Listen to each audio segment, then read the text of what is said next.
Hey Bridie, welcome or welcome back to the Complete Brides.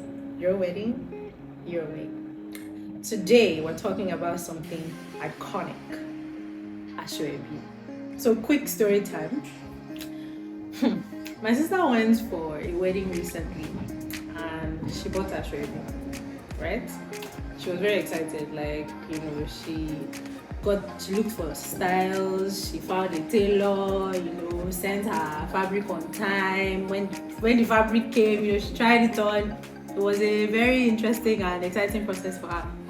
In fact, that day she woke up early, did her makeup, was ready that no Lagos traffic would destroy her flow that day. So she now got there. When she got there, imagine her surprise when she realized that there were multiple Asoebis.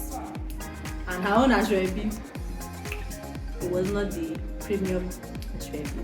So she was just watching people carrying food and passing her like this. You say, I have not eaten, they will just ignore you and be going. So it was a painful experience for her. I sympathize with her, but it was really funny to me. But yeah, if you've ever been in this particular situation when you bought Asoebi, but you realize that there's levels to the Asoebi that you bought, just comment below. So back to the topic of the day, Asoebi. What is Asoebi?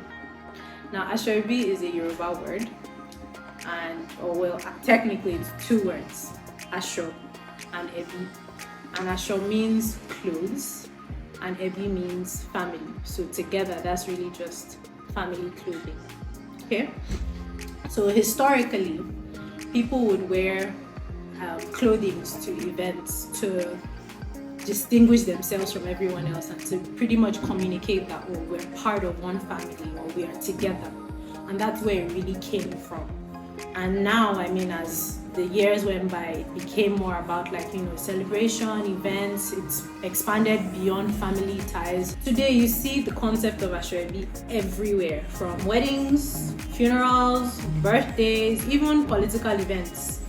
And it brings this unmatched vibe to events because it's so colorful and it just makes you feel like a part of the community and like you belong really.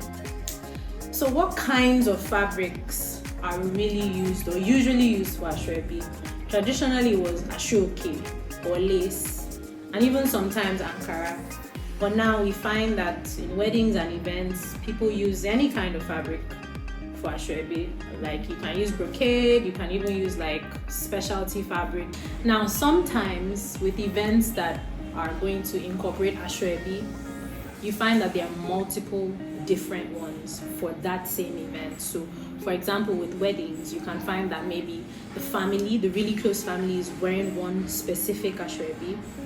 Friends of the couple are wearing a different one. Friends of, say, the parents could be wearing a different one. General guests. So really, you can do as many different kinds as you want, but it all depends on essentially your vision. Now, when you have so many different Asoebi, it's always good to reference the color wheel. And if you want me to give you ideas on how to combine color combinations so that everyone looks good together, because remember with Asoebi, it all translates into your media and your pictures and how everybody looks. So it would be nice to make sure that even if there's 10 different Asoebis, they all look good together. And that what will help that is if you reference a color wheel. So if you would want me to, give you some insight on how that works, just comment colors below and I will create a video on that.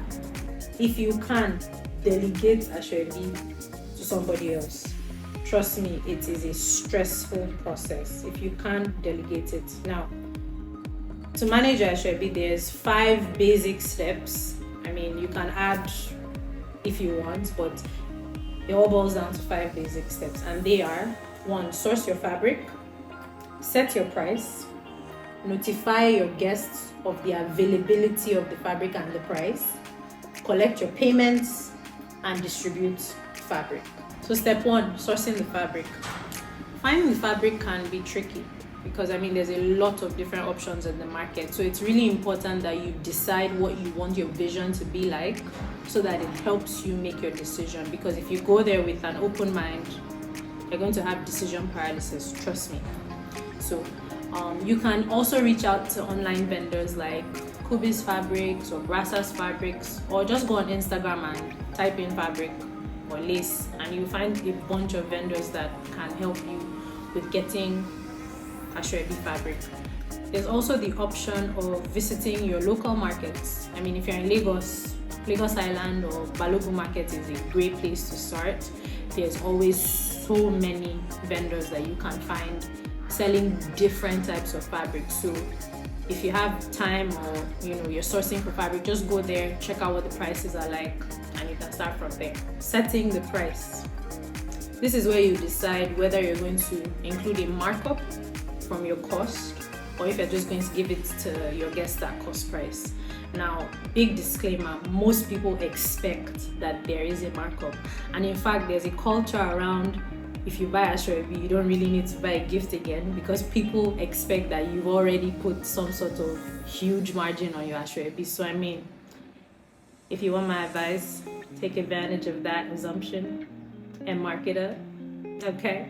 And besides, some couples, they even use that opportunity to raise some more money for the wedding and for the wedding costs. So think about it. Again, there's no need to put like really high markups on your Asoebi fabric. I mean, people know usually.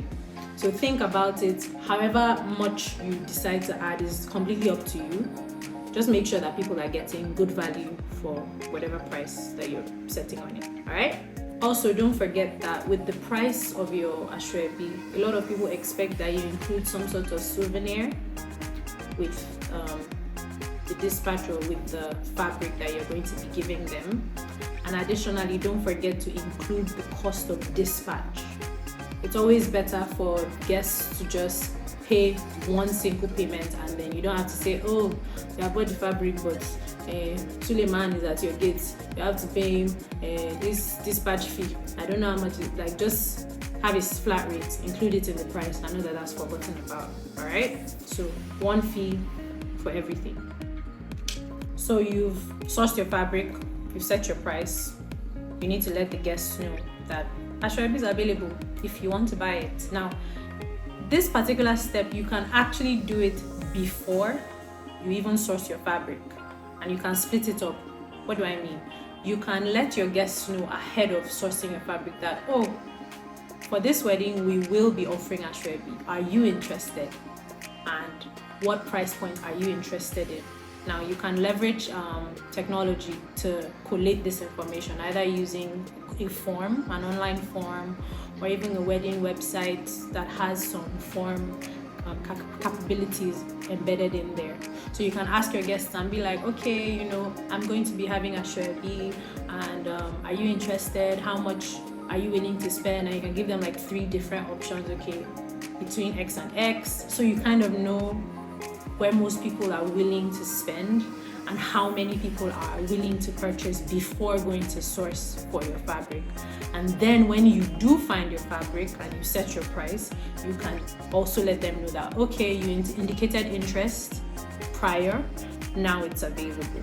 All right, so always be careful, because sometimes you might have to purchase the fabric before guests pay you for the fabric. So if you do not have your numbers right, you can end up spending way more than you have to. Another way some people get around this is to make sure that the guests pay their money first before they buy any fabric.